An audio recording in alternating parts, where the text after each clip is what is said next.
From the PEP Radio Newsroom, this is the Hourly News Blast.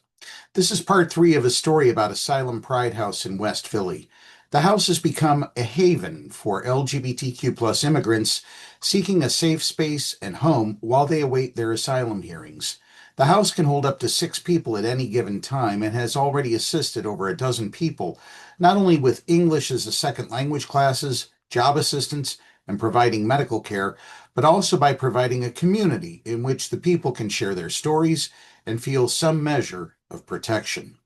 Victoria Sirois is the executive director and founder of Asylum Pride House. Catherine Miller Wilson, executive director of HIAS Pennsylvania, said that the Trump administration has introduced additional legal challenges for asylum seekers, but prior to January 2025, the process was still arduous, arbitrary, and costly. Things are so bad now, but so many people don't realize actually half of what it was always that bad. Miller Wilson said that asylum seekers, once they're allowed into the country following a credible fear interview, have 1 year to petition for asylum. They have to find a lawyer and aren't able to file for work authorization until 6 months after submitting their asylum application. Most of them have fled with the clothes on their back, she said. Literally. I was talking to a client who fled in the middle of the night because soldiers came because they thought he was gay. He was at his parents' house and they murdered his father, who refused to say where his son was, and so he slipped out. His mother slipped him out the back door, and he just ran and ran and ran until he crossed out of Uganda and was able to get to safety. So that's very common. Miller Wilson said the work that Asylum Pride House does is critical for supporting asylum seekers who have filed a legal petition but are forced to wait to apply for work authorization and are unable to make money right away. This is before January 2025.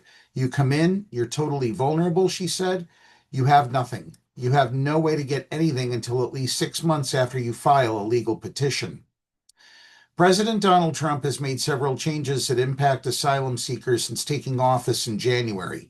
Trump's One Big Beautiful Bill, passed in July, introduced changes to the filing process, requiring asylum seekers to pay $100 to submit their asylum petition and an additional $100 each year until their case is resolved.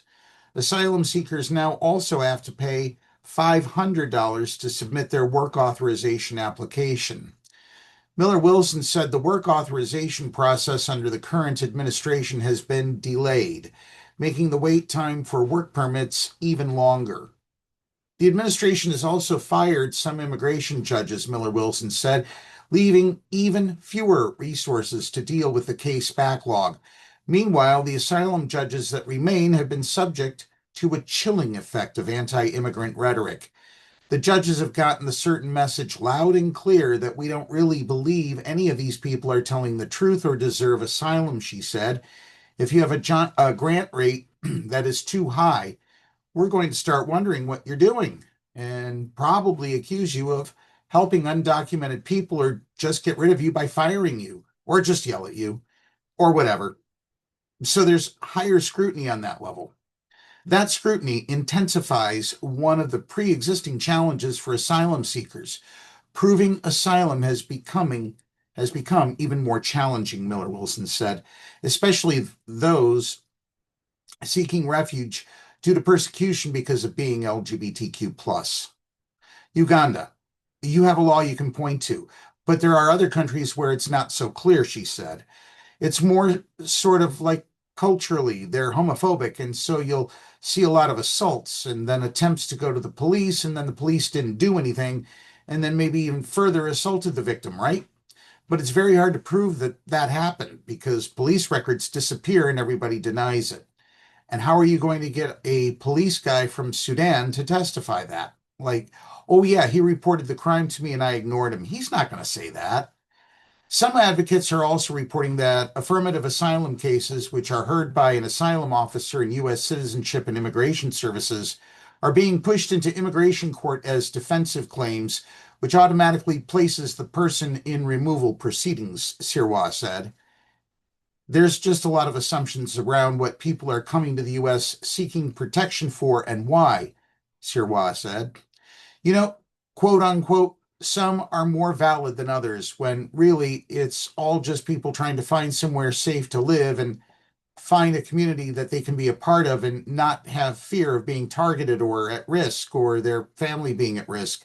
It's pretty devastating right now. I think we're just going to keep seeing things like this happen, more restrictions.